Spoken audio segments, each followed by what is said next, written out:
మహా, ఈ ఫోటోలో ఉన్నది ఎవరు?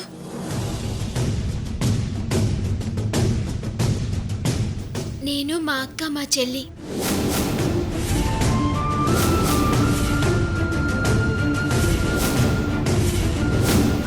ఇది మా చిన్నప్పటి ఫోటో అండి.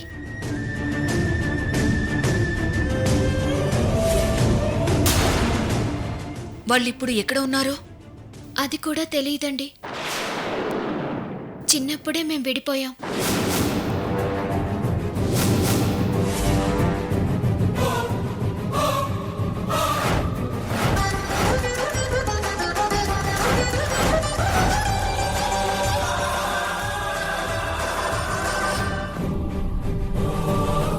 అసలు మీది ఏ ఊరు? ఆ, మాది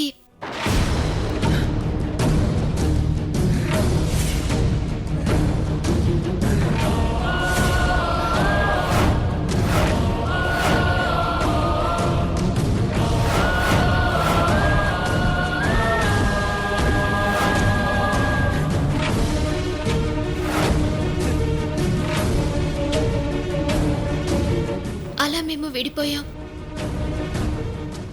రోజీ అమ్మ నన్ను చేరదీసి కూతుర్లా పెంచుకుంటుంది. అయితే మీ అక్క చెల్లి ఎక్కడ ఉన్నారో నీకు తెలీదా? తెలీదండి. వాళ్ళు కనపడితే వాళ్ళని తీసుకొని మా ఊరు వెళ్ళిపోతాను. అక్కడ మాకు ఇల్లు పొలాలున్నాయి.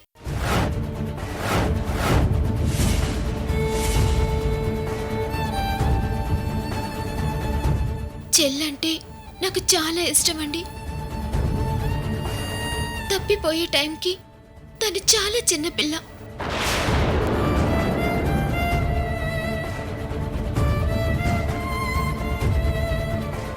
ఒక్కసారి మా చెల్లి కనపడితే బావుణ్ణు. తనని మా ఊరు తీసుకెళ్లి మా చుట్టాలందరికీ చూపిద్దును.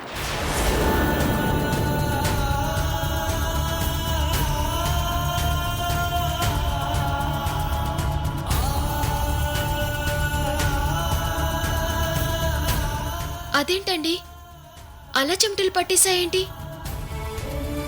మీకు ఒంట్లో బాగలేదా? అదేం లేదమ్మా, నువ్వు పడిపోవడం చూసి కంగారు పడ్డాను. నాకేం కాలేదండి, నేను బానే ఉన్నాను. ఇంతకీ దామిని ఎలా ఉంది? బానే ఉందమ్మా. దామిని ఇంకా మా మీద కోపంగా ఉందా అండి? నీకు తెలుసు కదమ్మా, తనకి కోపం ఎక్కువ. అది తగ్గాక తానే మిమ్మల్ని పలకరిస్తుంది. నేను అమ్మ కూడా ఆ రోజు కోసమే ఎదురు చూస్తున్నామండి. తనకు నిజం తెలియాలి, అమ్మంటే ఏంటో తెలియాలి. అప్పుడు అందరం కలిసుంటాం. మహాలక్ష్మి, నాకు ఇంటి దగ్గర పని ఉంది, మళ్ళీ కలుస్తాను. ఆంటీ, ఆంటీ,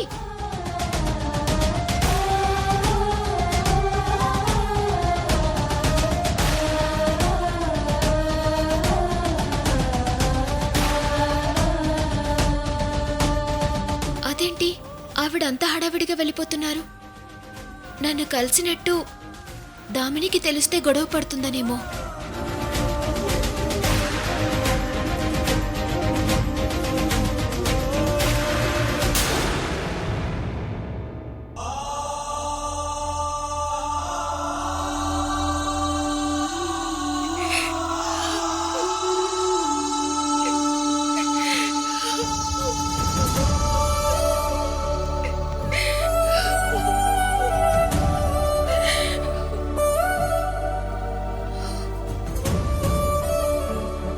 పటేల్, నీకొక విషయం చెప్పాలి, కానీ అది మంచి విషయం కాదు. మన గుండెలు ఆగిపోయే విషయం. ఆ రోజు మహాలక్ష్మికి దామిని బ్లడ్ సూట్ అయినప్పుడే నాకు అనుమానం వచ్చింది. తర్వాత వాళ్ళిద్దరూ అక్కా చెల్లెళ్లలా కలిసి తిరుగుతుంటే నా అనుమానం బలపడింది.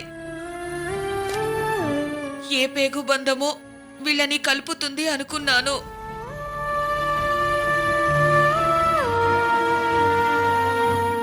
పటేల్, మన బేటీని ఆ మహాలక్ష్మి తనతో తీసుకుపోతానంటుంది.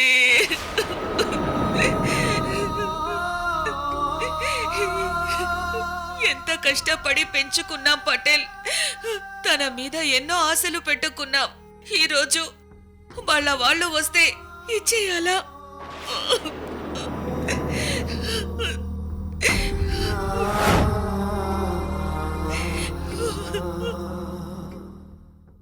కంటేనే కూతురవుతుందా?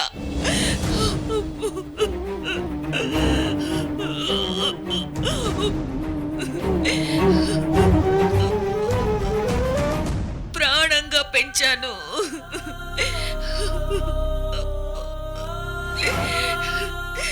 కంటికి రెప్పలా కాచుకున్నాను. తను నా కూతురు అవ్వదా?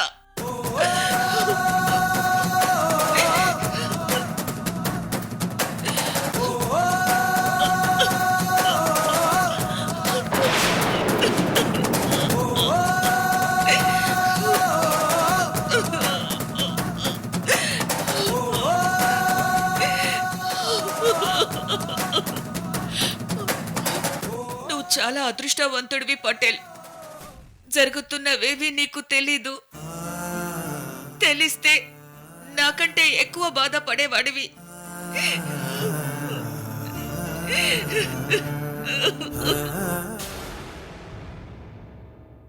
ఆ జపాన్ కంపెనీ వాళ్ళు చెప్పిందిదే లక్ష్మి. అడ్డదిడ్డంగా మైనింగ్ చేసైనా మెటీరియల్ ఇవ్వమంటున్నారు, లేకపోతే కాంట్రాక్టే రద్దు చేసుకుంటా ఉంటున్నారు. రద్దు చేసుకున్నా వాళ్ళు చేయగలిగింది ఏదీ లేదు రోజీ. వాళ్లకు కావలసిన రా మెటీరియల్ పాడ్వాలో తప్ప ఇంకెక్కడా దొరకదు. నేను అదే చెప్పాను. నాకు మనీ కంటే మానవత్వమే ముఖ్యమని. కరెక్టుగా చెప్పావు రోజీ. వాళ్ళు చెప్పినట్టు అడ్డదిడ్డంగా మైనింగ్ చేస్తే భూకంపాలొస్తాయని ఎక్స్పర్ట్స్ చెప్పారు కదా. కాని వాళ్ళు వినట్లేదు. పని జరగడమే ముఖ్యమంటున్నారు.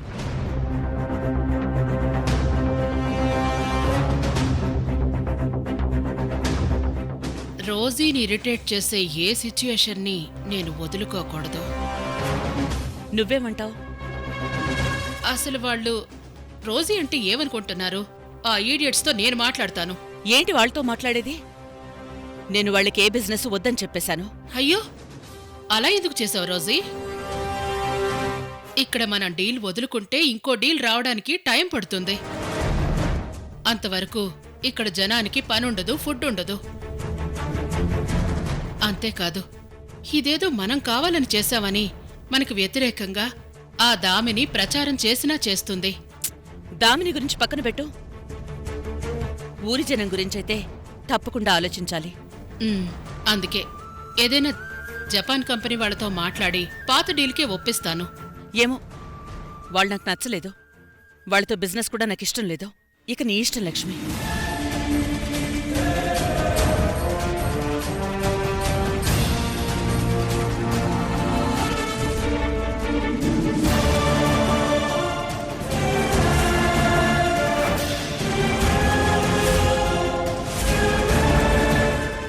నేను రంగంలోకి దిగాక ఇంక నీ ఇష్టం ఉండదు రోజీ.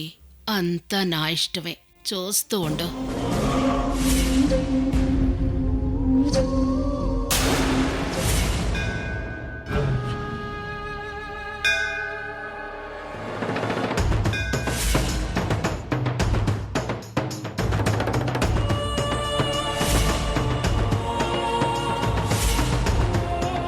స్వామి, నా కూతురు ఎప్పటికీ నాతోనే ఉండాలి. తను మహాలక్ష్మి చెల్లెలని ఎవరికీ తెలియకూడదు.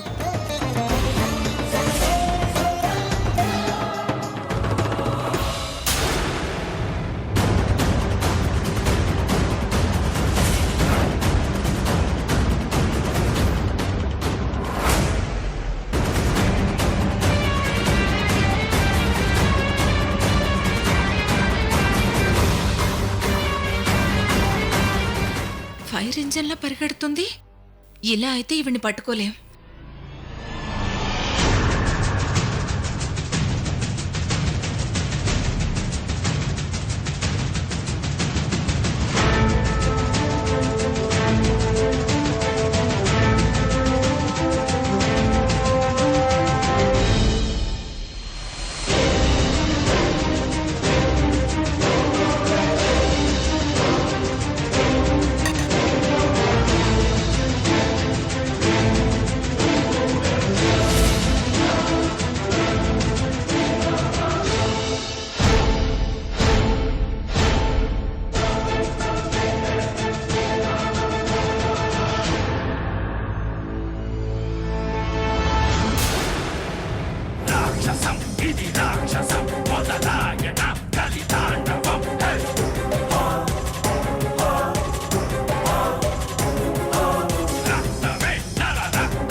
దేవుడి గుడిలో ఇలా అరటిపండు తిని తొక్కెవరు ఇలా పడేశారు?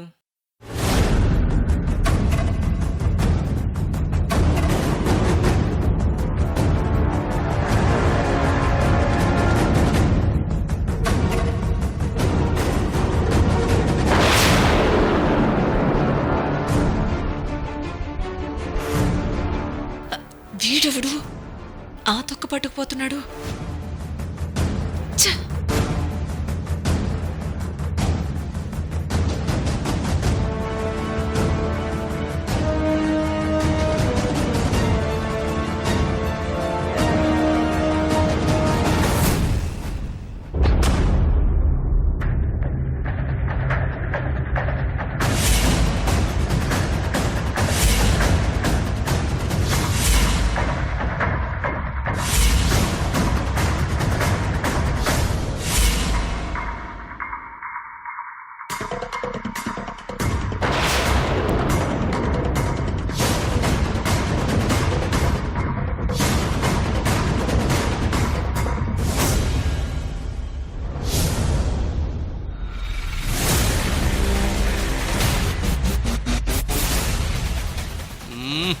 మళ్ళీ తొక్క.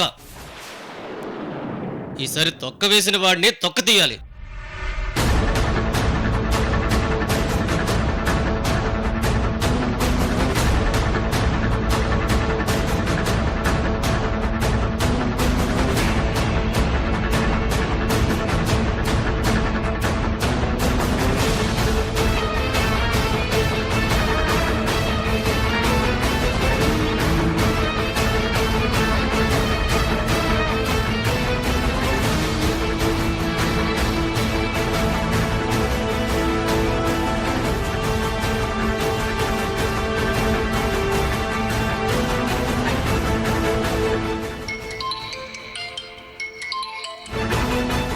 హలో, ఏమైంది సుఖదేవ్?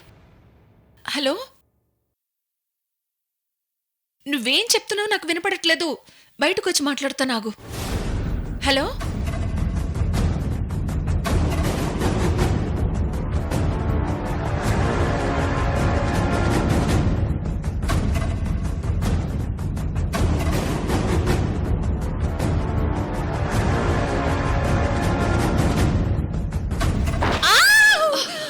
అరే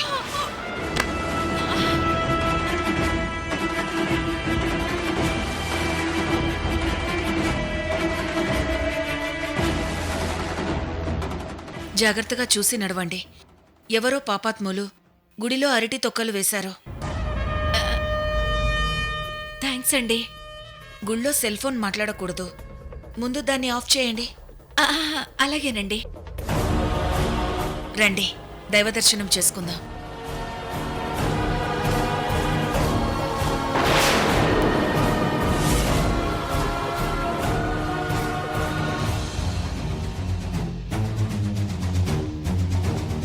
మిమ్మల్ని ఎప్పుడూ పాడ్వాలో చూడలేదు. కొత్తగా వచ్చారా? అవునండి, మా వారు R&B ఇంజనీర్. ఆయనకి కోరాపుట్ ట్రాన్స్ఫర్ అయింది. అక్కడ క్వార్టర్స్ ఇంకా ఖాళీ అవ్వలేదు. అందుకే పాడ్వా గెస్ట్ హౌస్లో ఉంటున్నాం. అలాగా. నా పేరు Narmada.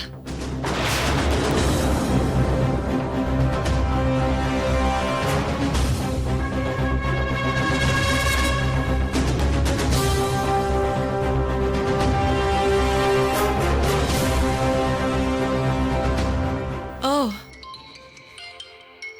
Excuse me.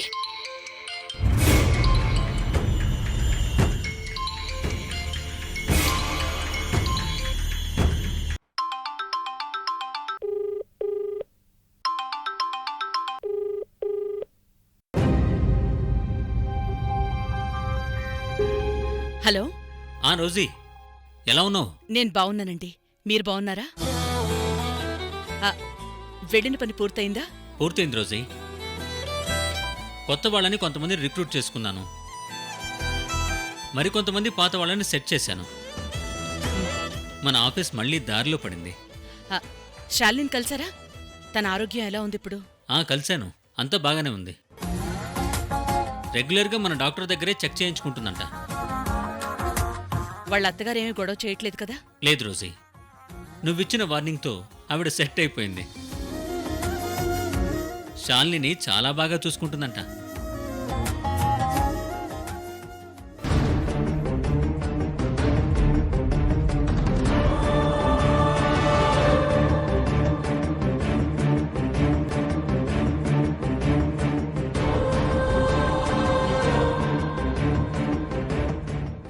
Rosie, Shalini గుర్తొచ్చిందా? శాలిని గుర్తొచ్చి ఆలోచిస్తూ ఉండిపోయానండి. ఏంటోనండి, ఈ టైంలో నేను తన దగ్గర లేకుండా అయిపోయాను. తనకి తల్లి అవసరం కావాల్సింది ఈ సమయంలోనే. నువ్వు మాత్రం ఏం చేస్తావు రోజీ, పరిస్థితులు అలా ఉన్నాయి. అయినా శాలిని గురించి నువ్వేం బెంగ పెట్టుకోకు. అశ్విని అప్పుడప్పుడు వెళ్ళి చాలా జాగ్రత్తగా చూసుకుంటుంది. ఆ ధైర్యంతోనే ఉన్నానండి. సరే, నువ్వు జాగ్రత్త. ఉంటాను. ఉమ్.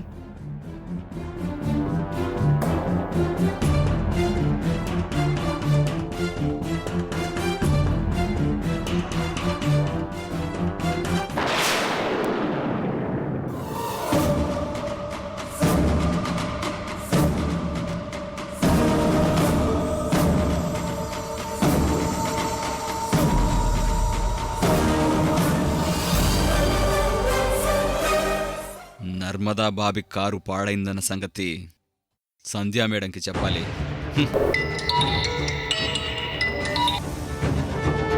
మేడం, నర్మదా బాబి కారు పాడు చేశారు. డ్రైవింగ్ చేసుకొచ్చింది నువ్వే కదా, కారు పాడైందని చెప్పొచ్చు కదా. నిజంగా పాడు చేయడం ఎందుకు? మేడం, మీకు మా నర్మదా బాబి సంగతి తెలియదు. కారు పాడైందని చెప్తే తను స్టార్ట్ చేసి మరి చూస్తుంది. అప్పుడు అడ్డంగా దొరికిపోతాను. సరే, నువ్వు ఫోన్ పెట్టేసి నర్మద కారు దగ్గరికి రాగానే నేను అక్కడికి వస్తాను. Okay madam.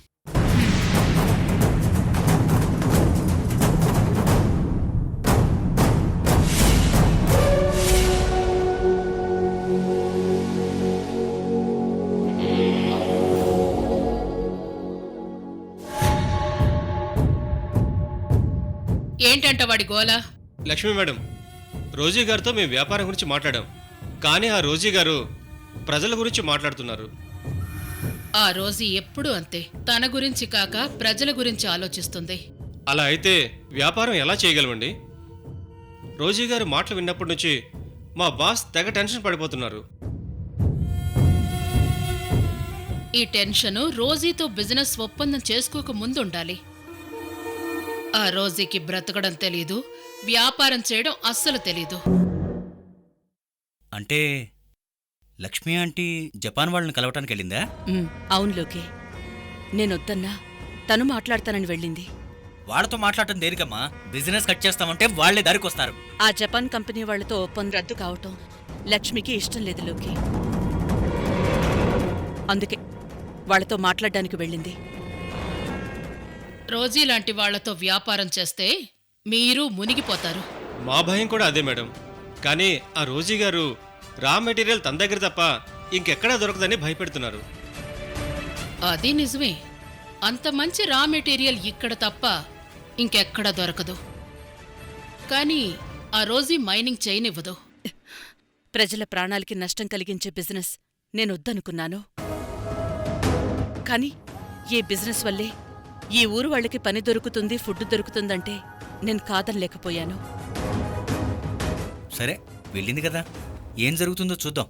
అయితే మరిప్పుడు ఎలా మేడం?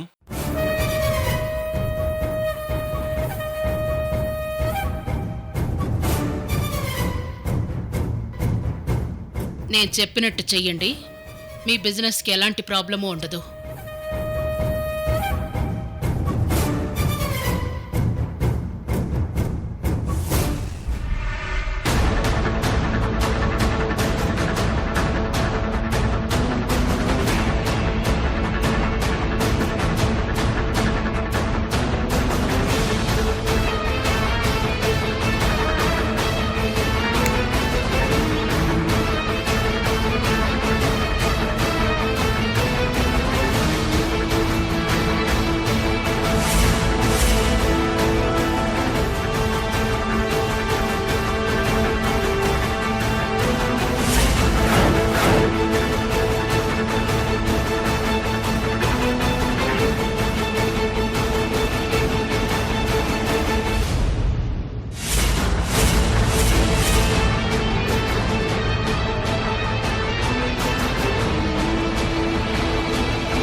అయినా ఈ నేలలో దొరికే ఖనిజం నా ప్రజలది. దానిమీద నీకు రోజుకే కాదు ఎవ్వరికీ హక్కు లేదు.